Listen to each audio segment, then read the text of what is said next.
बड़ी एक अजीबो-गरीब सिचुएशन बढ़ती जा रही है। अगर मैं इसको थोड़ा सा शायराना अंदाज में बयान करूं तो एक एक गज़ल है जो नूरजहां साहिबा ने बहुत आला तरीके से गाई है। और आप उसको सुनिएगा तो आपको इस पॉलिटिकल सिचुएशन के ऊपर बड़ी वो फिक्स बैठती हुई नज़र आएगी। वो है नियत शौक़ भर ना जाए कहीं, तू भी दिल से उतर ना जाए कहीं। अब इसी जो मिसरे की मानद पंजाब की हुकूमत ख़ासकर, या इस वक्त जो हुकूमत है चाहे वो नून लीग की है या पीपल्स पार्टी की है, लगता ये है शवायद ये नज़र आ रहे हैं कि इस्टेब्लिशमेंट की भी बस हो गई है। अब बस क्या हो गई है, अब ये बहुत अहम चीज़ है। पहले हम थोड़ा सा अंदाज़ा लगाते हैं कि हो क्या रहा है। आपने देखा कि आज से कुछ रोज़ कबल जो है वो शाहिद मेतला साहब ने एक बड़ी खुल खिलाकर नाम लेके मरियम औरंगज़ेब साहिबा के ऊपर ये बताया कि जी उन्होंने तो फ्रंट वुमेन हैं और करप्शन की इंतहा कर दी है, दोनों हाथों से पैसे कमा रही हैं, और बल्कि मामला तो इतना बढ़ चुका है कि अपनी वालदा को भी लाहौर शिफ्ट कर लिया है, क्योंकि जो है मालो मता जो है वो सामना होता है, समेटना होता है। और इस सिलसिले में ज़ाहिर बात है उनको फ्रंट वुमेन कहा गया। फ्रंट वुमेन कहने का मतलब ये है कि मरियम औरंगज़ेब जो हैं वो किसी की ईमा पे करप्शन कर रही हैं, किसी के लिए करप्शन कर रही हैं। और फ्रंट वुमेन ये तो हो नहीं सकता कि मरियम औरंगज़ेब जो है वो नवाज शरीफ की छोटी साहबजादी आसमा शरीफ की जो अली डार की अहलिया हैं उनकी फ़्रंट वुमेन होगी, क्योंकि उनके पास कोई ओहदा नहीं है, कोई इख्तियार नहीं है। साफ सी बात है कि फ़्रंट वुमेन उनको मरियम नवाज़ साहिबा का कहा जा रहा है, जो चीफ़ मिनिस्टर हैं, जिनका इख्तियार है और जिनकी ईमा पे वो कहते हैं ना बना है शय का मसाहिब फिरा है इतराता। तो उन्हीं के मसाहिब बन के ही तो मरियम औरंगज़ेब साहिबा जो अन्नी डाल रही हैं बकौल मक़तदरा के, जो उन्होंने शायद मेतला साहब को दिखाई। अच्छा, अब देखिए बात अगर सिर्फ एक सहाफ़ी की होती तो वो इतनी अहम नहीं थी। ज़ाहिर बात है लोग कहते हैं सबूत लेके आएँ। पंजाब में आपने उनके हाथों में वैसे भी वो कानून दे दिया है कि वो किसी को भी उठा के जेल में डाल सकते हैं ऐसी बातों के ऊपर, लेकिन उनको जेल में नहीं डाला जा रहा, उनके ख़िलाफ़ एक्शन भी नहीं किया जा रहा। वगरना इससे पहले तो सहाफ़ियों के इससे बहुत कम बातों के ऊपर सर कलम कर दिए गए हैं माजी में।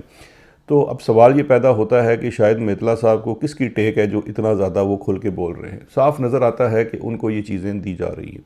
वैसे हमारे कुछ ज़राए ने ये बात तो पहले से ही कह दी थी कि ऐसी फ़ाइलें अब मार्केट में फ़ीड की जाएंगी और फ़ाइलें एक जगह ही तैयार होती हैं, लेकिन बात अब वहाँ तक महदूद नहीं है और लोगों ने भी बात करनी शुरू कर दी है। अब उसी में आपने लोगों को भी देखना है कि वो लोग कौन हैं। ये ज़्यादातर लोग जो बात कर रहे हैं ये वो लोग हैं जो इस्टेब्लिशमेंट के या मक़तदरा के करीबी सहाफ़ी समझे जाते हैं, या उनके सहाफ़ी भी मैं समझता हूँ बहुत सारे दोस्तों को एतराज़ होगा, उनके क़याम बर उनको तस्वर किया जाता है। अब ऐसी ही एक शख्सियत आप कह लें, अब उनको शख्सियत कहने के ऊपर भी बहुत सारे दोस्तों को एतराज़ होगा, लेकिन मैं तो चूँकि ख़ासकर कोई ख़ातून हो तो मैं एहतराम बहुत मलहूज़े ख़ातिर रखता हूँ, तो इसलिए मैं तो उनको शख्सियत कहूँगा। आप अपना फ़ैसला ख़ुद कर लीजिएगा। बरतानिया में वो होती हैं माइक लेके सारा दिन लंदन में फिरती रहती हैं, और वैसे मैंने उनको बहुत एडवाइस भी किया है कि अपना जो मिजाज है उसको गर्म ना किए करा करें और लोगों को इतना टारगेट ना करें, लेकिन चलें उनकी अपनी मर्ज़ी है। तो वो ख़ातून जो हैं सफ़ीना शायद उनका नाम है, उन्होंने भी कल एक ट्वीट की है बड़ी मानी खेज़। उनका ये कहना है कि बरतानिया में एक वज़ीर मौसूफ़ा ने, यानी कि उन्होंने उसमें एग्जैक्टली नहीं कहा, लेकिन उनकी ट्वीट से ये पता चलता है कि वो ख़ातून वज़ीर हैं, और उन्होंने लंदन के प्राइम एरिया जो है सेंट्रल लंदन में फेयर, वहाँ पे 5.6 गालबन उन्होंने कहा है कि मिलियन का एक फ़्लैट ख़रीदा है। बस उन्होंने सिर्फ इतनी बात की है। अब सवाल ये है कि पहले से माहौल साजी तो हो रही है। ये मोहतरमा पीछे माजी में पाकिस्तान भी जाती रही हैं, और वाज़े तौर पे जितने पाकिस्तान के न्यूज़ चैनल हैं उनके ऊपर उनको सीनियर तजिया निगार और सहाफ़ी के तौर पर भी बिठाया जाता रहा है। अब वही तमाम न्यूज़ चैनल्स जो वो न्यूज़ रूम्स हैं वो बता सकते हैं कि उनको वहाँ पे कौन बिठवाता रहा है। सब लोग हकीकत जानते हैं। फिर वो किस चैनल के लिए, किस काले मीडिया के लिए काम करती हैं ये भी सब जानते हैं। अब वहाँ का बंदा बैठा हुआ अगर ये ख़बर कर रहा है, ये ट्वीट कर रहा है, तो ये ऐसे नहीं है कि वो कोई इन्वेस्टिगेटिव सहाफ़ी है और उसको लंदन में ये स्कूप मिला है और उसने ये कर दिया। नहीं, लंदन में ख़रीदे जाने वाली प्रॉपर्टी, अच्छा बाय द वे मैं उनकी ख़बर के ऊपर कोई जो है ना वो क्वेश्चन नहीं कर रहा। 5.6 मिलियन की प्रॉपर्टी किसी वज़ीर मौसूफ़ा का लंदन में ख़रीदना कोई इतनी अचंभे की बात नहीं है। इससे बड़े बड़े तंत्र बैठे हुए हैं और ज़्यादा माल जो है इस वक्त समेट रहे हैं। आप इनको तो छेड़िए, मैं आपको बताता हूँ, कुछ रोज़ कबल हमें इल्म हुआ कि एक जनरल साहब हैं, उन्होंने मैनचेस्टर में 16 फ्लैट्स ख़रीदे हैं। आप यहाँ एक फ़्लैट को रो रहे हैं, और ये मैनचेस्टर आपने ऐसे नहीं समझना न्यू बिल्ड के अंदर वहाँ बड़े महंगे होते हैं। तो एनीवेज़ ऐसे तो भरमार है लोगों की, क्या वज़ीर, क्या जर्नैल, क्या जासूस, सब ने अन्नी डाली हुई है। ऐसा नहीं है, और ये नहीं है कि निज़ाम में वो जो अपने आप को कभी मारखोर कहते हैं, अब तो उन्होंने अपना एम्बलम भी बदल दिया है कि उन्हें इन चीज़ों का इल्म नहीं है, या इल्म नहीं था, उनके लिए कोई रेवलेशन नहीं है। ये कितने जोगे हैं ये निज़ाम सारा जानता था। लेकिन इस वक्त ये चीज़ें निकाली क्यों जा रही हैं, ये बड़ा सवाल है। अब इसी चीज़ के ऊपर ये तो हो गया, चले इन खातून ने बात कर। अब कल हबीब अकरम साहब ने भी, जिनका मैं बड़ा एहतराम करता हूँ, बड़े अच्छे सहाफ़ी हैं, बड़ा अच्छा तज्ज़िया करते हैं, अच्छा, उन्होंने भी कल एक बड़ी मानी खेज़ बात की है। उनका ये कहना था कि फैसल वाडा साहब जो यही जिस तरह के बाकी सफ़ीने हैं, उसी सफ़ीने के सवार जो हैं वो फैसल वाडा साहब हैं। फैसल वाडा साहब भी आजकल फ़ाइलें उठाए फिर रहे हैं। फैसल वाडा साहब के ब्रीफ में जहाँ एक तरफ नून लीग बैशिंग है, वहीं पे थोड़ा सा वो पीपल्स पार्टी के भी कुछ लोगों को आड़े हाथ लेते हैं। वो जो उनके पास फ़ाइल थी उसके बारे में तासुर ये है, मेरी कुछ सहाफ़ियों से बात भी हुई कि ग़ालिबन वो कराची के एक दो वज़ीरों की फ़ाइलें हैं, और बड़ी वो मोटी ताज़ी फ़ाइलें थी जिनके बारे में हबीब अकरम ने कहा कि जी उसके अंदर था। लेकिन उनका ये कहना था हबीब साहब का कि ये जो है ना फ़ाइल जो थी, इसकी मोटाई और इसके अंदर जो चीज़ें थी उस फ़ाइलों से बहुत कम थी जो कुछ रोज़ कबल मुझे दिखाई गई। अब ज़ाहिरी बात है कि उनको जो दिखाई गई, आप ख़ुद सोच सकते हैं या सवाल कर सकते हैं कि आपको फ़ाइलें किसने दिखाई।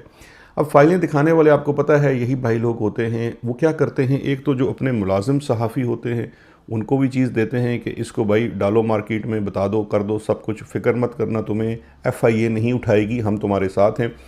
दूसरा, उसके बाद जो इंडिपेंडेंट तजिया निगार होते हैं उनको भी बुलाया जाता है, उनको भी कहा जाता है। और याद रखिए, हम उनके ऊपर क्वेश्चन नहीं करते, क्योंकि सहाफ़ी का काम है ख़बर लेना, उसको जहाँ से ख़बर मिले उसको जाना चाहिए। मैं तो अक्सर यहाँ पे चौथे फ्लोर वाले जो इंटेलिजेंस वाले हैं कहता रहता हूँ, मुझ पे एतबार ही नहीं करते। जी कोई ख़बर है, कोई चीज़ है तो हमें दें, क्योंकि अब हम भी तो ये सहाफ़त का ही काम करते हैं, ख़बर देते हैं। ख़बर आप देंगे, ख़बर की जो है ना अच्छाई और बुराई या उसकी सच्चाई या झूठ, वो उसका फ़ैसला हम करेंगे।